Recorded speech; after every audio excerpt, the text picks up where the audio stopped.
On the car, go-kart with a massive supercharger. Artec low mount VBA manifold.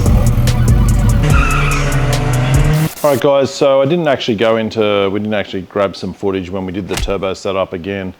We weren't sure if this was going to become a series or not, so I'm just going to go into a bit more detail. It's turbo power. So we went with a G3900 turbo, and we're running our new 0.75 rear turbine housing. The reason I went with that is didn't want to be too torquey down low with the front wheel drive, and I also wanted a large enough compressor so we didn't overspeed the turbo in the higher RPM range, as we were intending to spin this to 9,000 or 9,500 RPM. That worked exceptionally well. Here is the downpipe. We just fabbed this up 3" off the turbo, tight radius so you can still run the AC on these cars. So the AC compressor would be here, and this one allowed us to run a 3.5" after that. Again, this is just for development and testing purposes, and it's fitted up with a Turbo Smart Gen 5 45mm wastegate. Since the car is fitted with a different turbocharger now, you guys will see where the car goes later on. So I'll just quickly open up a box so we can show in a bit more detail the actual manifold that's fitted to the car. This is how you guys will receive your product as well. I did foam, expanding foam in bags. That's it here. Okay, and then it comes with a set of rings, which I'll show you. We've mounted the wastegate up the top, which allows you to run your AC, and it also allows you to plumb it back down into the wastegate, into the dump pipe, so you can run it back down into the top of that, or you can vent it through the bonnet depending on your application.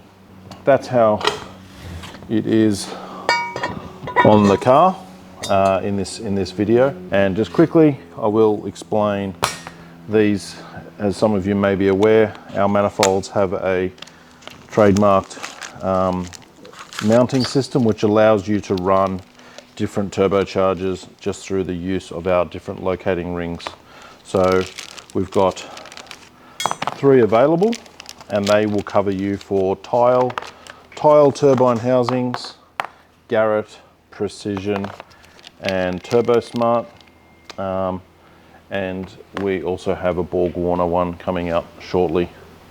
So, all right, back to the video.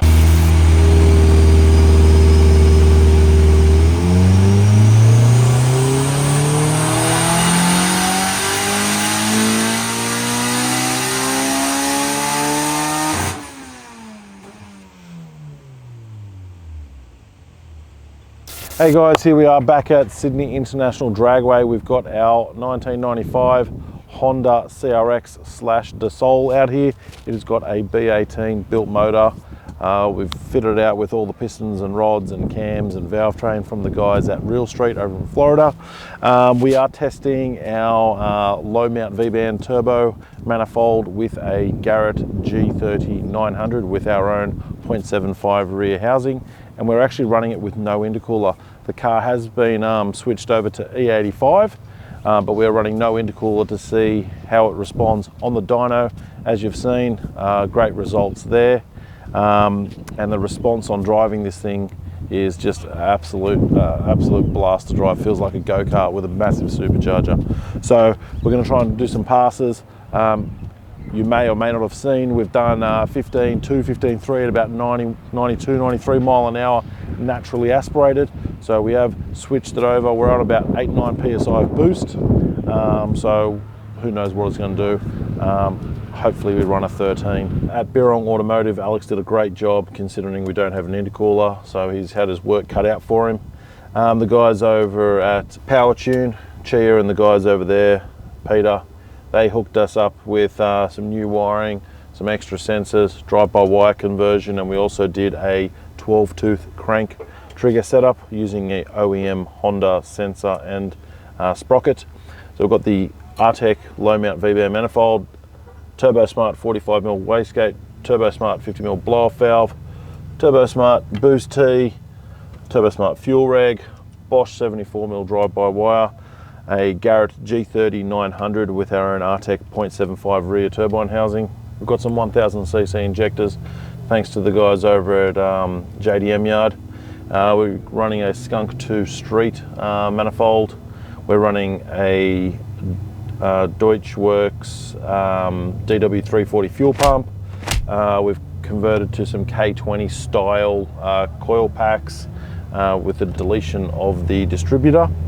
Car's still running the 70mm exhaust that we used to run naturally aspirated. We still have the option of running our exhaust bypass or cut outlet, so we can bypass the exhaust and dump it just after the motor out to the side. We did have to convert over to an alloy radiator to get some space for the intake pipe. We're running a 3.5-inch intake pipe, K&N air filter. Guys over at Plasma Man hooked us up with the aluminium required for this kit with the silicone and clamps and everything, so thanks to those guys. Again, it all tuned up great with the Link G4 Plus plug-in ECU with those extra sensors are running with the expansion loom. So we'll see how we go, but I'm really happy with how the car drives, and yeah, looking forward to developing this one.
Hey guys, so that's a wrap for this evening.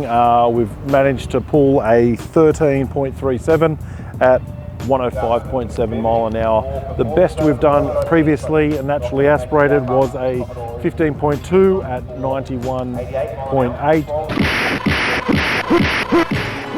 Honda wins. A 60 foot previously was a 2.3, and now we're down to a whopping 2.2.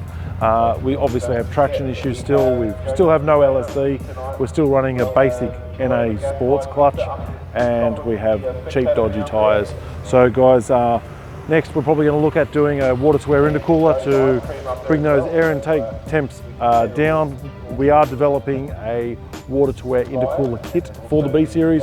That's why we're doing this project. So hopefully we'll be back on the dyno soon, and we may be doing a flex fuel tune as well. So guys, 8-9 PSI, stock motor, E85, no intercooler. Great results, very happy with development. Thanks very much, and we'll see you next month.